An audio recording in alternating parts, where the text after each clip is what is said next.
હવે વિદ્યાર્થી મિત્રો જોઈએ દાખલા નંબર 6.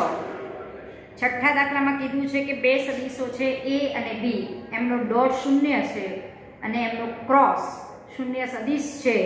તેમ પૂછ્યું છે કે a અને b વિશે શું તારણ નીકળે.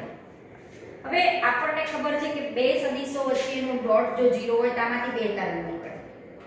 કાં તો બંને સદિશો પરસ્પર લંબ હોય એટલે કે એમની વચ્ચેનો ખૂણો θ π/2 હોય. બે વચ્ચેનો ખૂણો, બે સદિશો વચ્ચેનો ખૂણો π/2 હોય. અને બીજી એક વાત એ પણ બને કે જો a શૂન્ય સદિશ હોય કે b શૂન્ય સદિશ હોય તો પણ એમનો ડોટ શૂન્ય થઈ શકે. અને બીજા વખતે એને પૂછ્યું છે કે ક્રોસ બે સદિશનું શૂન્ય છે. એનો મતલબ થયો કે કાં તો a સદિશ શૂન્ય સદિશ હોય કે b સદિશ શૂન્ય સદિશ હોય તો નિશ્ચાયકમાં કોઈ એક હાર 0 થવાથી, એના ઘટકો 0 0 થવાથી સે નિશ્ચાયકની મૂલ્ય તમને શૂન્ય સદિશ મળશે. નિશ્ચાયક તમને શૂન્ય સદિશ તરીકે મળી શકે. હવે બે કારણ છે કે આ શૂન્ય સદિશ હોય તો પણ એનો ક્રોસ શૂન્ય હોય, શૂન્ય સદિશ હોઈ શકે, અથવા બે સદિશો વચ્ચેનો ખૂણો 0 અથવા π હોય તો પણ બે સદિશોનો ક્રોસ શૂન્ય સદિશ હોય. તો એનો મતલબ થયો કે બે સદિશો વચ્ચેનો ખૂણો 0 કે 180 અંશ હોય. આની તો આપણે વાત બહિર્ગુણનમાં ગુણધર્મમાં કરી છે. તો પણ બંને સદિશો, કારણ કે બે સદિશોના બહિર્ગુણનની વ્યાખ્યા આપણી પાસે આવી છે, બરોબર, into sin θ into n cap. જો θ 0 તો sin 0, 0 0 ઇન્ટુ 0 ઇન્ટુ 0 ઇન્ટુ સદિશ એટલે શૂન્ય સદિશ મળે. અને જો θ π હોય એટલે કે sin π ની કિંમત પણ 0 છે તો એ અનુસાર પણ a ક્રોસ b શૂન્ય સદિશ મળે. તો હવે આ બંનેને અને છે કે બંનેમાં સામાન્ય હોય એવો, એનો મતલબ શું, બંનેમાં સામાન્ય હોય શરત કઈ દે આ અથવા તો આ. માટે a.b = 0 અને a ક્રોસ b બરાબર જો શૂન્ય સદિશ હોય તો આ બંનેમાં સામાન્ય વસ્તુ છે કે b બરાબર શૂન્ય સદિશ હોવો જોઈએ. માટે જો સદિશ a શૂન્ય સદિશ હોય તો a નું માન શૂન્ય હોવું જોઈએ, આનું માન પણ શૂન્ય હોવું જોઈએ. બરાબર, આને પણ તમે લખી શકો આ રીતે. હવે એક લાંગરાજનું નિત્યસમ આવે છે જેનો ઉલ્લેખ આપણી ચોપડીમાં નથી, પણ લાંગરાજના નિત્યસમથી પણ તમે આ a સદિશ અને b સદિશ વિશે કંઈક કહી શકો છો. એના ઉપયોગથી પણ તમે માન a બરાબર 0 અને માન b સદિશનું માન પણ 0 લખી શકો છો. હવે લાંગરાજનું નિત્યસમ અહીંયા આપણે આ કોર્સમાં છે નહીં. જૂની બુકમાં લાંગરાજનું નિત્યસમ હતું અને એના ઉપયોગથી આપણે કરતા હતા, પણ અત્યારે આપણે લાંગરાજનું નિત્યસમ કરવાનું નથી, એટલે આપણે આની મદદથી આ દાખલો આ રીતે સોલ્વ કરી શકીએ. હવે આમાંથી 7મો દાખલો જોઈએ. a સદિશ, b સદિશ ને c સદિશ આપેલા છે. a સદિશ બરાબર a1 i cap, a2 j cap plus a3 k cap, b સદિશ પણ એ રીતે અને c સદિશ પણ આપેલો છે. તો સાબિત કરો કે a cross b plus c બરાબર a cross b plus a cross c, એટલે વિભાજનનો નિયમ અહીંયા સાબિત કરવાનો આપણને પૂછ્યો છે. આ દાખલો તમે બે રીતે સોલ્વ કરી શકો. અહીંયા આપેલા સદિશો a સદિશ તરીકે a1 i cap plus a2 j cap plus a3 k cap છે. b સદિશ તરીકે b1 i cap plus b2 j cap plus b3 k cap છે. અને c સદિશ તરીકે c1 i cap plus c2 j cap plus c3 k cap છે. હવે આમાંથી તમને a cross b plus c પૂછ્યું છે. a સદિશ ક્રોસ b પ્લસ c સદિશ બરાબર a cross b plus a cross c સાબિત કરવાનું પૂછેલું છે. હવે અહીંયા આ એક સદિશ છે, b પ્લસ c પણ એક સદિશ થાય, તો એમનો જે ક્રોસ છે એ નિશ્ચાયકથી પણ તમે સોલ્વ કરી શકો, અથવા તમે સીધું એપ્લાય કરો i cross j, j cross k ને બધા જે ગુણધર્મો જાણીએ છીએ એની મદદથી પણ તમે a cross b plus a cross c સાબિત કરી શકો. હવે બંને રીતે સોલ્વ કરવું હોય તો થઈ શકે. આપણે અહીંયા a cross b plus c, b સદિશ plus c સદિશ એટલે b b1 + c1 * i cap, b2 + c2 * j cap ને b3 + c3 * k cap એ b + c સદિશ થાય. આપણે ધારો કે a × b હોય તો શું કરતા હતા, અહીંયા a ના ઘટકો મૂકતા હતા. અહીંયા b ની જગ્યાએ b + c સદિશ છે તો b + c સદિશ ના અહીંયા ઘટકો b1 + c1, b2 + c2, b3 + c3, અહીંયા i cap, j cap અને k cap. બરોબર, a × b + c બરાબર આવું લખી શકાય. હવે અહીંયા તમે આપણે ત્યાં નિશ્ચાયકના ગુણધર્મો પણ ઉપયોગ કરીએ.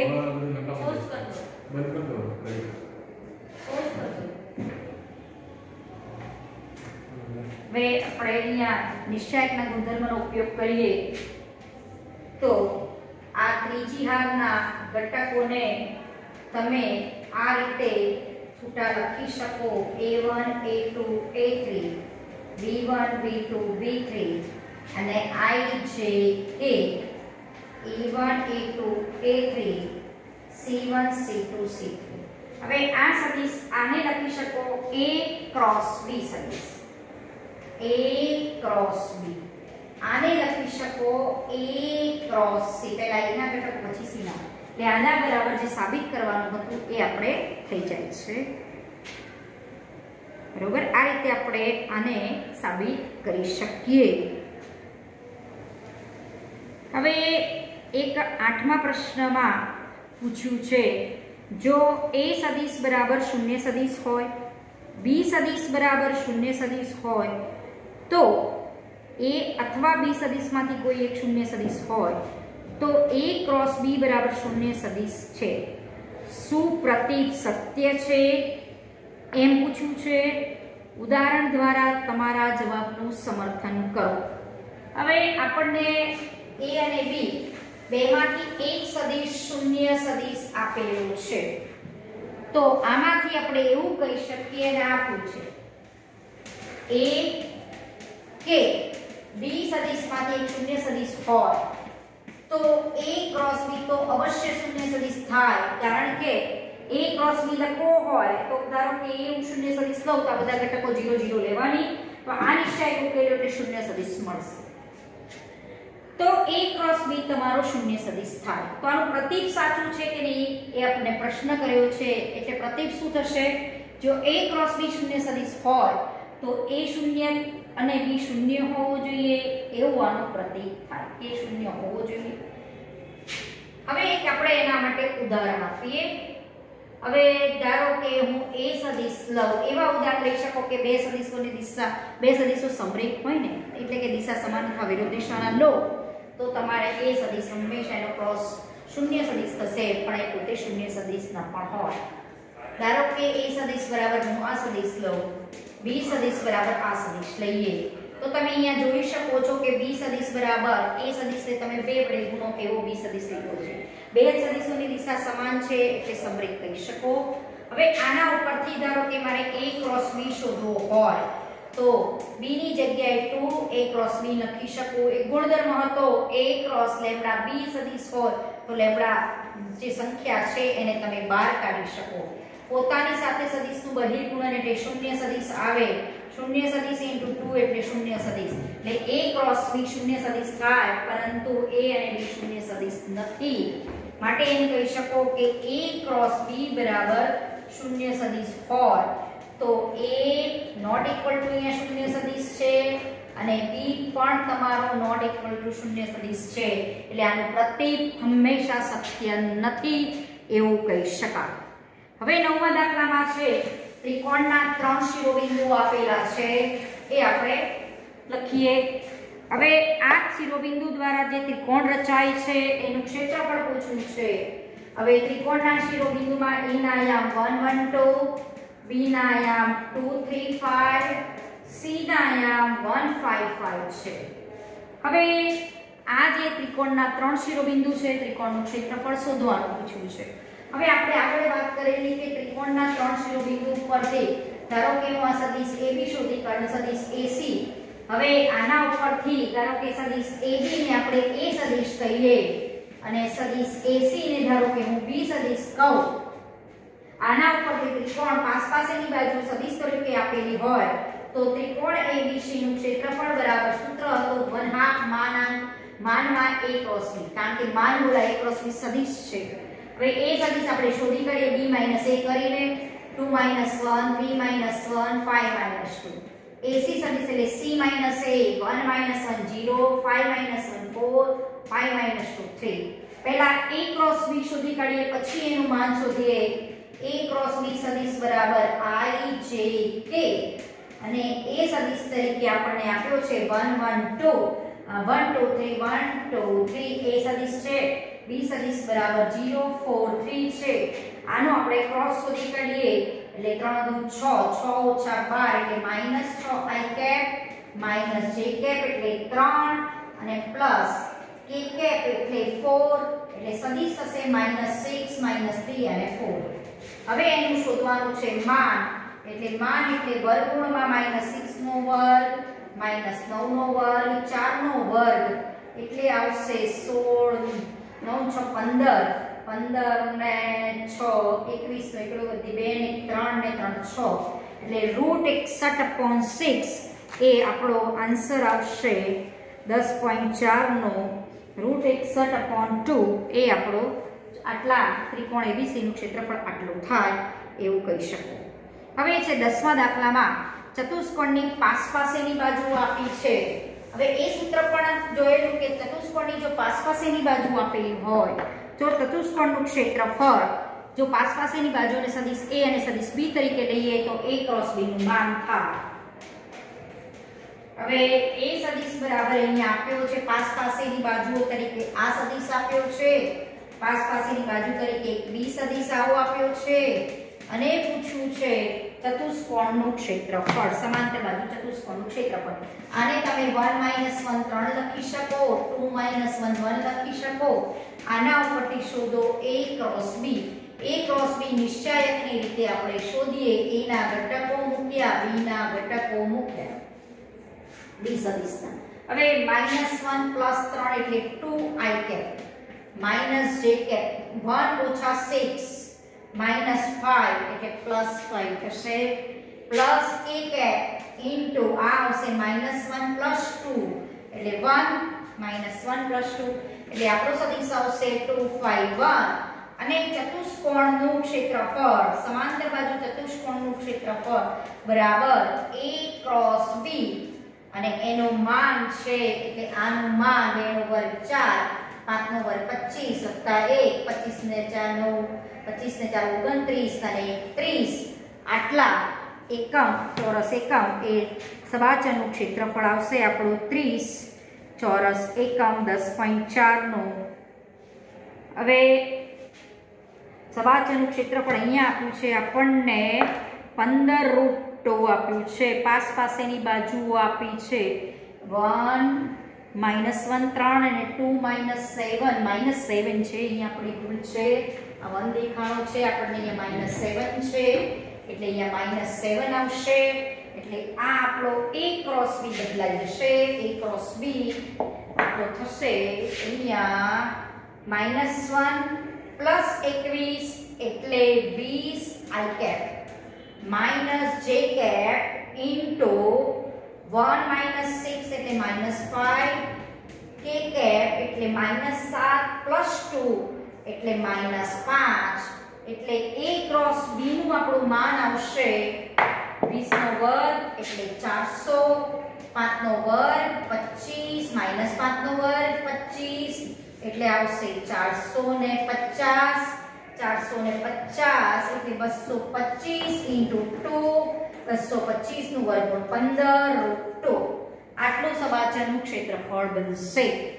હવે જે 11મો એક MCQ આપણને આપેલો છે એ પણ જોઈ લઈએ. 11મા MCQ માં આપણી પાસે છે A અને B આપેલા સદિશ છે, એમના માન આપ્યા છે. A ક્રોસ B એકમ સદિશ આપ્યો છે. પૂછ્યું છે A અને B વચ્ચેનો ખૂણો તમારો કેટલો. પહેલા આપેલી વસ્તુને નોંધી લઈએ અને શું શોધવાનું સૂત્ર કયા જાણીએ છીએ એનો ઉપયોગ કરશું. 11મો MCQ સદિશ A નું માન આપ્યું છે, સદિશ B નું માન આપ્યું છે, આપણને આ આપેલું છે A ક્રોસ B એકમ સદિશ છે એટલે A ક્રોસ B નું માન આપણું 1 એકમ થાય એ પણ ખબર છે. તો પૂછ્યું છે a અને b વચ્ચેનો ખૂણો શોધો. a અને b વચ્ચેનો ખૂણો શોધો. હવે આપણે સૂત્ર ડિરાઈવ કર્યું તે sin θ બરાબર a ક્રોસ b નું માન અપોન માન a ઇન્ટુ માન b. બરોબર. એ વખતે મેં કીધેલું કે બે સદિશો વચ્ચે ખૂણો શોધવા માટે આ સૂત્રનો પણ આપણે ઉપયોગ કરી શકીએ. એનો મેં ઉપયોગ કર્યો. આ 1 છે, આ 3 અને 3 થી ઉડ્યા 1/√2 એટલે θ બરાબર π/4. આ ખૂણો θ 0 થી π માં હોય છે. તો બી ઓપ્શન અહીંયા સાચો થશે. પછી છે આગળનો MCQ. હવે અહીંયા આપ્યું છે આપણને લંબચોરસ ABCD ના સ્થાન સદિશો આપ્યા છે. પૂછ્યું છે કે લંબચોરસનું ક્ષેત્રફળ શોધો. હવે લંબચોરસનું ક્ષેત્રફળ શોધવું હોય એ લંબચોરસના જે 4 શિરોબિંદુઓ છે એ ચારે શિરોબિંદુના તમને સ્થાન સદિશ આપ્યા છે.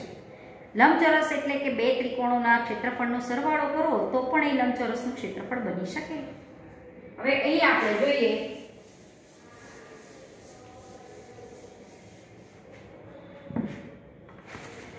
લંબચોરસ એના ધારો કે ABCD લંબચોરસ છે. એ બિંદુનું સ્થાન સદિશ -i cap 1/2j cap + 4k cap એટલે -1 1/2 અને 4 લખી શકો. B બિંદુનું સ્થાન સદિશ 1 1/2 અને 4 લખાય. C બિંદુનું સ્થાન સદિશ 1 -1/2 4 લખાય. D બિંદુનું સ્થાન સદિશ -1 -1/2 અને 4 લખાય. આવા ચતુષ્કોણ ક્યાં લંબચોરસના 4 શિરોબિંદુઓ તમને એના સ્થાન સદિશો આપ્યા છે. લંબચોરસનું ક્ષેત્રફળ પૂછેલું છે. હવે આ લંબચોરસ હોય તો અહીંયા ક્ષેત્રફળ શોધવું હોય તો આ લંબચોરસ ધારો કે વિચારો કે ABCD લંબચોરસ છે. બરોબર. હવે અહીંયા હું ત્રિકોણ ABC નું ક્ષેત્રફળ શોધી કાઢું વત્તા ત્રિકોણ ADC નું ક્ષેત્રફળ શોધી કાઢું તો પણ મને લંબચોરસ ABCD નું ક્ષેત્રફળ મળી જાય. હવે અહીંયા બધા બિંદુના સ્થાન સદિશ આપણને ખબર છે એ મૂકી દઈએ અહીંયા. બરોબર. આ પણ આપણને ખબર છે. મૂકી દીધા. હવે ત્રિકોણ ABC નું ક્ષેત્રફળ શોધીએ અને એ જ ત્રિકોણ ADC નું ક્ષેત્રફળ થાય તો તમે એના ઉપરથી પણ લંબચોરસ ABCD નું ક્ષેત્રફળ શોધી શકો. ત્રિકોણ ABC નું ક્ષેત્રફળ શોધવું હોય તો હું આ સદિશ BA અને સદિશ BC બરોબર એની વચ્ચે જે આ ખૂણો B મળે છે આપણને એ તો ખબર જ છે કે એ ખૂણો તો આપણો π/2 છે. તો આ બે પાસેની બાજુઓને સદિશ તરીકે લઉં તો હું આમ લખી શકું BA ક્રોસ BC એટલે A ક્રોસ B * 1/2 એ ત્રિકોણ ABC નું ક્ષેત્રફળ. હવે સદિશ BA ક્રોસ BC શોધી કાઢીએ. આપણે પહેલા સદિશ BA શોધીએ. BA સદિશ એટલે B માંથી A બાદ જાય 1 - -1 એટલે 2 1/2 - 1/2 4 - 4 અને BC શોધીએ તો 1 - 1 0 C માંથી B બાદ કરો -1/2 - 1/2 -1 4 - 4 0. તો તમે આનો જો ક્રોસ કરીએ આપણે આ BA ક્રોસ BC એનો ક્રોસ કરો તો IJK સદિશ BA મૂકો 2 0 0 0 - 1 0. હવે આની જો તમે કિંમત શોધજો જુઓ આ કિંમત શોધી જુઓ તો 0 * I cap -j cap * -2 એટલે +2 પ્લસ k cap * -2 cap આને 0 આવશે મતલબ 0 0 હવે k cap ની વાત કરો તો -2 * k cap બરોબર. તો એ તમારો સદિશ આવશે 0 0 અને -2. સદિશ BA ક્રોસ BC કયો આવશે 0 0 -2. એટલે આપણે સદિશ BA શોધ્યો પહેલા સદિશ BC શોધ્યો. BA સદિશ અહીંયા મૂક્યો અને BC ક્રોસ એટલે નિશ્ચયક સ્વરૂપે આપણે એને મૂકી શકીએ. એટલે એ BA ક્રોસ BC સદિશ આપણને મળ્યો 0 0 -2. હવે એનું શોધવું છે માન એટલે 0 નો સ્ક્વેર 0 નો સ્ક્વેર -2 નો સ્ક્વેર 4 નું વર્ગમૂળ 2 એટલે 1. હવે આપણને ખબર છે આ જેટલું ક્ષેત્રફળ થાય એટલું જ આનું ક્ષેત્રફળ થાય તો આનું 1 હોય તો આનું ક્ષેત્રફળ પણ 1 એટલે લંબચોરસનું ક્ષેત્રફળ તમારું 2 ચોરસ એકમ થાય. તો 12મા ઓપ્શનમાં આવશે એક અમારું સી ઓપ્શન અહીંયા આવી શકશે. એટલે સી ઓપ્શન 10.4 નો 12માનો સી ઓપ્શન. આ રીતે આપણે આની વાત કરી શકીએ. આગળ આપણે બીજું જોઈશું.